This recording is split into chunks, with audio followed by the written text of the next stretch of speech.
Karena kamu udah mempelajari line quality dan udah mempelajari bentuk 3 dimensi, kita sekarang siap untuk belajar menggambarkan figur.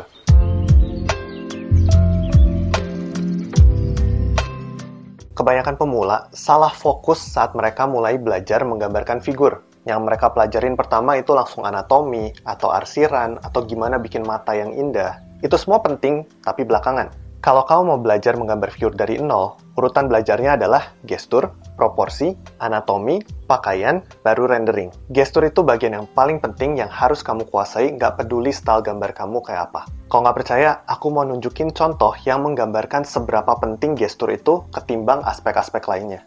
Di sini, kamu udah bisa melihat 3 contoh gambar gestur.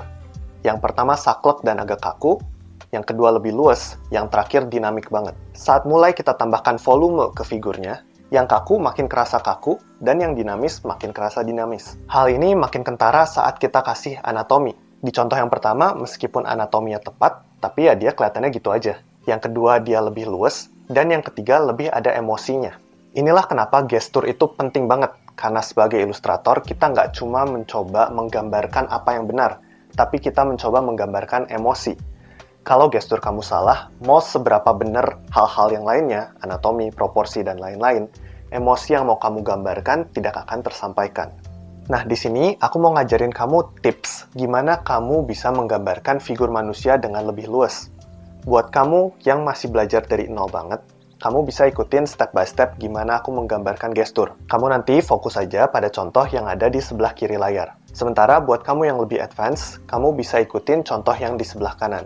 Kalau kamu baru mulai dan pengen step by step yang sangat mendetail dan contoh-contoh yang juga banyak, aku saranin kamu masuk ke ilustrasi.com/self-learning. Di situ kamu bisa ambil kelas self-learning figur yang modul pertama, karena semua contoh dan juga materinya udah ada lengkap di situ. Buat yang lebih mengerti dasar figur, kamu wajib cobain cara ini supaya gambar pose kamu itu lebih dinamis. Yang harus kamu ingat, hindari garis lurus. Biasanya saat menggambar figur, aku mulai dari menggambarkan kepalanya terlebih dahulu.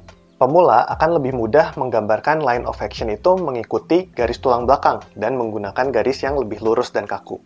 Sementara, kalau kamu mau gambarnya lebih luas, cari line of action sebagai garis yang terpanjang.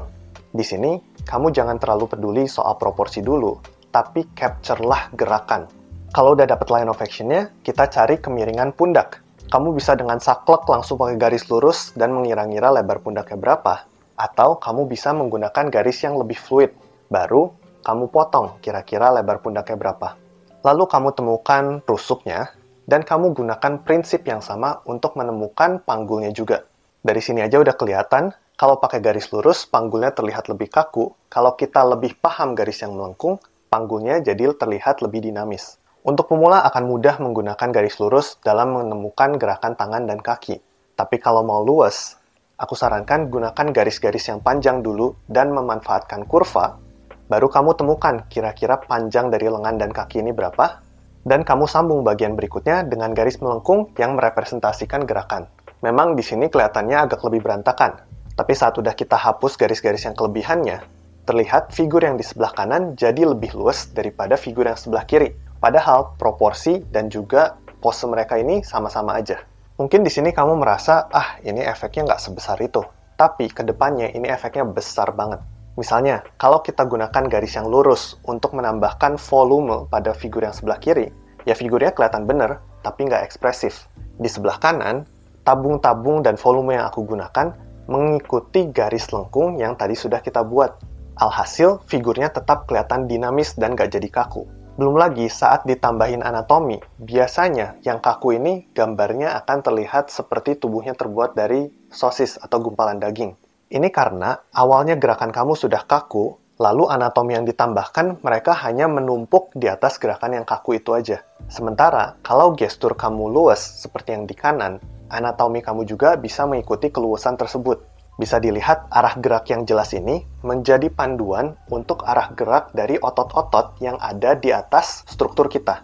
Meskipun tampaknya simple, menggunakan garis yang melengkung yang merepresentasikan gerakan yang tepat, itu akan jauh lebih membantu kita menggambarkan figur yang luas. Kamu bisa bandingin, yang sebelah kiri bukan gambar yang buruk menurutku, tapi yang sebelah kanan terlihat lebih advance dan juga terlihat lebih dinamis. Tapi gimana kalau kamu tuh udah sebenarnya memanfaatkan garis-garis yang luas? Kamu udah ngikutin prinsip garis ICS kayak yang kita udah bicarain di video pertama dari playlist ini.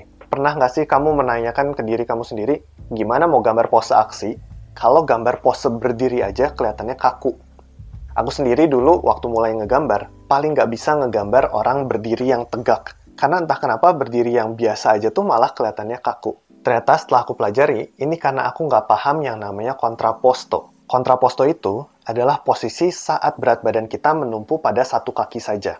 Ini menyebabkan kemiringan dari panggul dan juga pundak kita jadi berlawanan. Dengan distribusi berat yang tidak seimbang, biasanya kaki yang bertumpu, panggulnya akan jadi lebih tinggi, tetapi pundaknya jadi lebih rendah. Nah, saat menggambar pun, aku coba mengaplikasikan ini daripada hanya menggambarkan orang tegap yang kaku aja. Contohnya seperti ini. Di sini ada pose yang aku bilangnya itu pose ronsen atau pose X-ray. Kalau kita ke dokter, biasanya kita di ronsen disuruh posenya ya kaku aja gitu kan, supaya seimbang terlihatnya. Pada pose ini, kemiringan pundak dan kemiringan panggul itu sejajar atau datar. Supaya lebih dinamis, kita tambahkan prinsip kontraposto. Di sini pundak kirinya akan menjadi lebih rendah dan panggul kirinya akan menjadi lebih naik ke atas. Kurang lebih hasilnya seperti ini. Figurnya jadi terlihat lebih rileks dan juga lebih santai. Hanya dengan mengubah angle kecil seperti ini aja, figur kita terlihat lebih santai. Tentu saja itu akan berpengaruh ke kemiringan tulang punggung dan juga kemiringan kaki dan tangan yang lainnya. Semakin tinggi degree dari kemiringannya tersebut, karakter kamu akan semakin dinamis, akan semakin flamboyan, atau bisa kelihatan malah semakin slay.